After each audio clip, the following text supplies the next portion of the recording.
दोस्तों, पिछले पार्ट में आपने सुना मेरी नौकरानी किसी काम से घर जा रही थी और वो कुछ दिनों के लिए अपने भाई को मेरे घर पर छोड़ने वाली थी। अब आगे नौकरानी कहने लगी, मैं अपने भाई को भेज दूंगी तो आपके घर का सारा काम कर देगा और आपका ख्याल भी रखेगा। मैंने नौकरानी से कहा, पहले अपने भाई को बुलवा लो, फिर तुम गांव चली जाना। वह तुरंत मान गई। उसने अपने भाई को गांव से बुलवा लिया।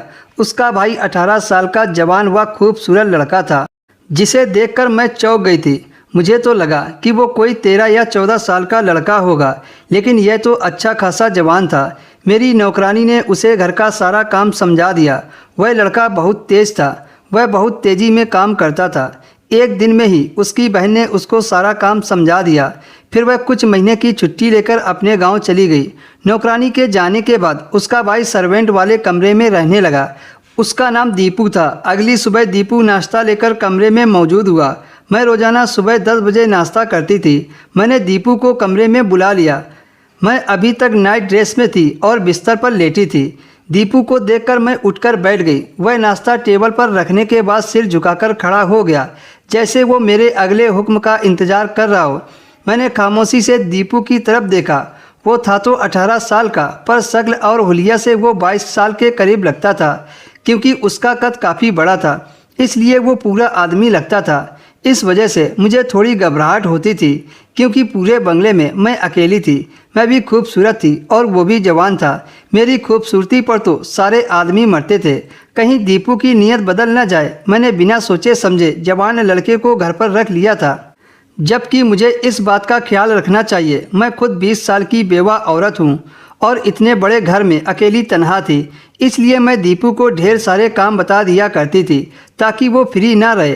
फिर मुझे एक तरकीब सूझी कि क्यों ना दीपू का टेस्ट लिया जाए। हम दोनों के दरमियान की इज्जत में अभी भी जवानी की दहलीज पर कदम रखा था। ऐसे में मुझे उसके साथ बंगले में रहना ठीक नहीं था। यह बात मैं जानती थी, इसलिए मैं किसी और शख्स को अपने साथ नहीं रखना चाहती थी। और दीपू अगर इसमें फेल हो गया तो मैं उसे निकाल दूंगी, और अगर पास हो गया तो वह हमेशा के लिए मेरा वफादार नौकर बन जाएगा। यही सोचकर मैंने एक दिन लाल रंग की साड़ी पहन ली और मेकअप कर लिया, जबकि विधवा होने के बाद मैंने कभी इतना मेकअप नहीं किया था। मैंने एक नज़र आईने में डाली तो मैं क़यामत ढा रही थी। मेरी नज़र तो अपने ही हुस्न पर ठहर गई थी, तो दीपू भला कैसे मेरी इस खूबसूरती को बर्दाश्त कर सकता था।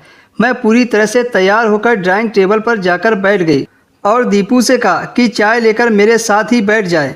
दीपू जब चाय लेकर आया तो मैंने उसे अपने सामने बैठा लिया और उससे बातें करने लगी।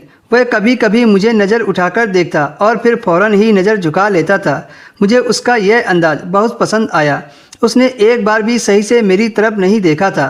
दीपू मेरे सवालों का जवाब बहुत अच्छे से दे रहा था। ऐसा लगता था जैसे वो इज्जतदार और शर्म हया वाला हो।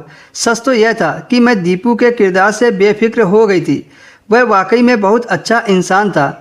लेकिन एक दिन मैंने देखा दीपू मेरे बेड पर आकर। दोस्तों, अब इसके आगे की कहानी आपको अगले वीडियो में मिलेगी। इसके आगे की स्टोरी बहुत ही ज़्यादा इंटरेस्टिंग है, तो अगला पार्ट देखने के लिए हमारे चैनल को सब्सक्राइब कर लीजिए।